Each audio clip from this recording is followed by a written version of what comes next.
ಏನು ಇದು ಸಮೋಸ 15 ರೂಪಾಯಿ. ನಾವೊಂದು ಸಮೋಸ ಬಿಸ್ನೆಸ್ ಹಾಕೋಗ್ರ ಮಾರ್ಕೆಟ್ನಾಗ 15 ರೂಪಾಯಿ ಐತೆ.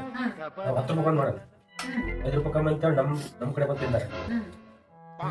ಏನಿಲ್ಲಪ್ಪ ಅಂದ್ರೆ ದಿವ್ಸಕ್ಕೆ 200 ಜನ ತಿಂತಾರೆ. 200 ಜನ ಅಂದರೆ 200 × 10 ಅಷ್ಟಕ್ಕೆ 2,000 ಆಯ್ತು ಒಂದು ದಿವ್ಸಕ್ಕೆ. 2,000 × 30 ಅಂದ್ರೆ 60,000 ತಿಂಗಳಿಗೆ 60,000 ಅಂದರೆ ವರ್ಷಕ್ಕೆ ಎಷ್ಟಾಗ್ತದೆ? 60,000 × 12 12 72 7,20,000 ಆಗ್ತೈತೆ ವರ್ಷಕ್ಕೆ. ಈ ಬಿಸ್ನೆಸ್ ಮುಂದೆ ಯಾವ ನೌಕರಿ ಹೋಗ್ತಾರೆ ಹೋಗ್ತೀವಿ. 40,000 ರೂಪಾಯಿ ನಾಳೆ ಶುರು ಮಾಡ್ಬಿಡೋಣ. ಅಂಗಡಿ ತಗೊಂಡು ಮಾಡ್ಬಿಡೋಣ. Ha